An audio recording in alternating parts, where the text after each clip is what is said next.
જે અમારો વિરોધી છે કે જે સાયબરની અંદર ઓનલાઈન જે વિડિયો વાયરલ થયા છે બેન દીકરીઓના પ્રાઇવસીના જે સોનોગ્રાફીની અંદર કે લેબર રૂમની અંદર બહેનોને જે લઈ જવામાં આવે ત્યારે એ વિડિયો વાયરલ થયા છે જેની ક્લિપો બજારમાં પૈસાથી વેચાય છે જે એક ખરેખર એકદમ શરમજનક કૃત્ય છે અને એની અંદર આ હોસ્પિટલના પણ વિડિયો વાયરલ થયા છે ત્યારે અમારો આજે અમારો વિરોધ છે કે આ હોસ્પિટલ આવા કૃત્યો કરે છે ને પાછા આ હોસ્પિટલના આગેવાનો એનો લૂલો બચાવ કરે છે કે અમને ખબર નથી ભાઈ તમારી હોસ્પિટલમાં એક ઇન્જેક્શન કેમ બહાર વેચાણું નથી એના કેમ વિડિયો વાયરલ નથી થયા।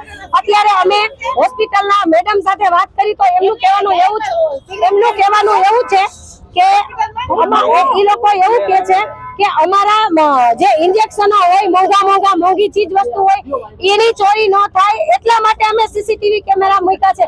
તો ભાઈ તમારા એવા મોંઘા ઇન્જેક્શનના કેમ વિડિયો વાયરલ ન થયા અને ફક્ત લેડીઝના આવા પ્રાઇવસીના જ વિડિયો વાયરલ થયા આ પણ એક પ્રશ્ન છે।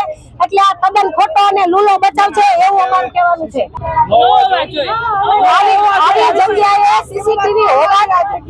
આવી જગ્યાએ સીસીટીવી કેમેરાની શું જરૂર છે ભાઈ?